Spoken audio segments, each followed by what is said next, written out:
नमस्कार विद्यार्थी मित्रों, गुजरात एज्युकेशन यूट्यूब चैनल पर आप सर्वનું हार्दिक स्वागत है। मित्रों, આજના વિડીયોની અંદર આપણે વાત કરવાના છે ધોરણ 5 વિષય છે કેકારવ એટલે કે ગુજરાતી દ્વિતીય સત્ર અસાઇનમેન્ટનું સોલ્યુશન આપણે નિહાળવાના છે। તો આ વિડીયોને અંત સુધી જોવાનું ભૂલતા નહીં। ચેનલ ઉપર જો પ્રથમ વખત આવેલા હો તો ચેનલને સબસ્ક્રાઇબ કરી દેજો અને આ વિડીયોને તમારા અન્ય મિત્રો સુધી શેર કરી દેજો। તો મિત્રો, ધોરણ 5 ની અંદર ગુજરાતીની અંદર જે દ્વિતીય પરીક્ષા માટેનું ખૂબ જ અગત્યનું વિકાસ પરીક્ષાલક્ષી અસાઇનમેન્ટ અને એની અંદર ગુજરાતીમાં અભ્યાસક્રમ છે પ્રકરણ 6 થી 10 અને તેની અંદર પ્રશ્ન 1 છે કે નીચેના પ્રશ્નોના એક એક વાક્યમાં ઉત્તર લખો। એની અંદર પ્રકરણ 6 છે, જેની અંદર પહેલો પ્રશ્ન છે કે છોકરો રોજ રાત્રે પોતાની બારીમાંથી શું જોતો?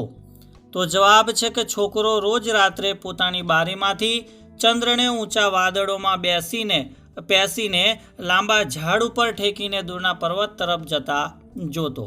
બીજો પ્રશ્ન, પહાડ ઉપર પ્રાણીઓના પગેરા જોતા છોકરાને મનમાં શું થયું? તો પહાડ ઉપર પ્રાણીઓના પગેરા જોતા છોકરાને મનમાં થયું કે એનું પગેરું વગડાવ પ્રાણીઓ જોશે અને એ પગેરું જોઈને કદાચ કોઈ દિવસ પ્રાણીઓ એને ઘરે મળવા પણ આવશે। ત્રીજો પ્રશ્ન છે કે ભૂરે ભૂરે બાદલ એટલે કેવા વાદળા? તો ભૂરે ભૂરે બાદલ એટલે કાળાશ પડતા રાખોડી રંગના વાદળા। ચોથો પ્રશ્ન છે કે ભીનું શું છે? તો ભીનો ચંદ્રના પ્રકાશનો પડછાયો છે। ત્યારબાદ પ્રકરણ 7 પ્રશ્ન પહેલો કે પછી રાજાએ કંઈ કહેલું? કાકીએ એમ ન પૂછ્યું હોત તો આપણને શાની ખબર ન પડત? તો પછી રાજાએ કંઈ કહેલું એમ કાકીએ ન પૂછ્યું હોત તો આપણને પૂજારી એ જ રાજા હતો તેની ખબર ન પડત। બીજો પ્રશ્ન છે કે શેઠે નોકર પાસે છજુ કાકાને શા માટે ચાબખા મરાવ્યા?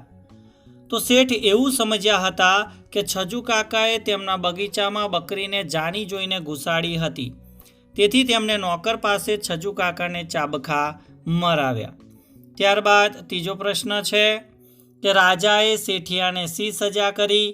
તો રાજાએ શેઠિયાને જેલમાં પૂરી દેવાની અને શેઠની મિલકતમાંથી 25 બકરીઓ અને 500 રૂપિયા છજુ કાકાને અપાવવાની સજા કરી। ચોથો પ્રશ્ન છે કે હરખના આવેશમાં આવીને છજુ કાકાએ પ્રધાનો વિશે શું કહ્યું?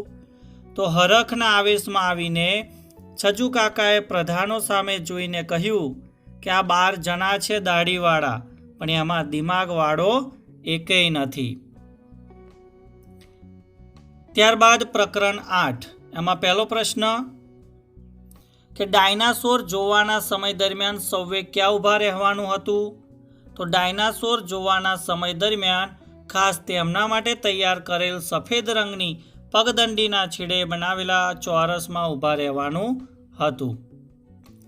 ત્યારબાદ પ્રશ્ન નંબર 2 કે દિગ્વિજયે પૈસાના જોરે કઈ તક મેળવી લીધી? તો દિગ્વિજયે પૈસાના જોરે એક સમયમાંથી બીજા સમયમાં મુસાફરી કરવાના વાહન ટાઈમ શટલ 1 એટલે કે TS1માં મુસાફરી કરવાની તક મેળવી લીધી। ત્રીજો પ્રશ્ન છે કે ચાળિયો ઊભો છે તે ખેતરમાં શું શું છે? તો ચાળિયો ઊભો છે તે ખેતરમાં ચાળિયો, કાબર, ચકલા, મેના, પોપટ, મોર, થોરની વાડ, બાવળના કાંટા, મોતી જેવા કણસલા અને લીલોછમ પાક છે। ચોથો પ્રશ્ન છે ચાળિયો પંખીઓને ખેડૂત વિશે શું કહી ચેતવે છે? તો ચાળિયો પંખીઓને ખેડૂત આવશે તો ગોફણ મારશે એવું કહીને ચેતવે છે। ત્યારબાદ પ્રકરણ 9 પ્રશ્ન પહેલો કે ઋષિ વિશ્વામિત્રના આશ્રમમાં રામને શું શીખવા મળ્યું? તો ઋષિ વિશ્વામિત્રના આશ્રમમાં રામને વનવાસમાં કેવી રીતે જીવવું, અયોધ્યાથી પગપાળા તેમના આશ્રમે જતા વનના લોકો, પશુ પંખીઓ અને ઝાડવા વિશે જાણવાનું અને આશ્રમમાં પોતાનું બધું કામ જાતે કરવાનું શીખવા મળ્યું। પ્રશ્ન બીજો છે કે શૂર્પણખા કોની બહેન હતી? તો શૂર્પણખા લંકાધિપતિ રાવણની બહેન હતી। ત્રીજો પ્રશ્ન રામ લક્ષ્મણ નાના હતા ત્યારે કોની પાસેથી અસ્ત્ર શસ્ત્ર વિદ્યા શીખ્યા હતા? તો રામ લક્ષ્મણ નાના હતા ત્યારે તેમના પિતાશ્રી દશરથ અને તેમના કુલગુરુ વશિષ્ઠજી પાસેથી અસ્ત્ર શસ્ત્ર વિદ્યા શીખ્યા હતા। ચોથો પ્રશ્ન છે કે લક્ષ્મણે શૂર્પણખાને કેમ ઓછી સજા કરી? તો લક્ષ્મણે શૂર્પણખા સ્ત્રી હોવાથી તેને ઓછી સજા કરી. ત્યારબાદ પ્રકરણ 10 એમાં પહેલો પ્રશ્ન છે કે રવિને તેની બકરીઓ સાથે ડુંગર ઉપર જવાની મનાઈ શા માટે કરવામાં આવી હતી? તો રાજાએ ડુંગર પર મંદિર બાંધવાનો આદેશ આપ્યો હતો, તેથી રવિને તેની બકરીઓ સાથે ડુંગર ઉપર જવાની મનાઈ કરવામાં આવી હતી. ત્યારબાદ પ્રશ્ન 2 છે કે મંદિરમાંથી રડવાનો અવાજ કેમ આવતો હતો? તો પોતાના પર કોઈને પણ પશુઓ સાથે જવા ન દેવાના રાજાના આદેશને પાછો લેવડાવવા ડુંગરે કંઈક યુક્તિ કરી હતી, તેના કારણે મંદિરમાંથી રડવાનો અવાજ આવતો હતો. ત્રીજો પ્રશ્ન છે કે રાજાએ મંદિર વિશેની ભરેલી સભામાં રવિ શા માટે ગયો? તો રવિને શંકા ગઈ કે રાજાની સભામાં એકઠા થયેલા લોકો ફરી કોઈ નવો નિયમ ન બનાવી દે, જેથી એનું ડુંગર ઉપર જવું બંધ થઈ જાય, માટે તે રાજાએ મંદિર વિશેની ભરેલી સભામાં ગયો.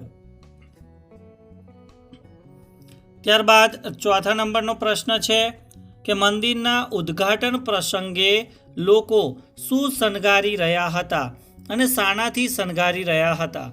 તો જવાબ જોઈએ કે મંદિરના ઉદ્ઘાટન પ્રસંગે લોકો ફૂલહારથી મંદિરની આસપાસનો ડુંગર અને રસ્તો બધું શણગારી રહ્યા હતા.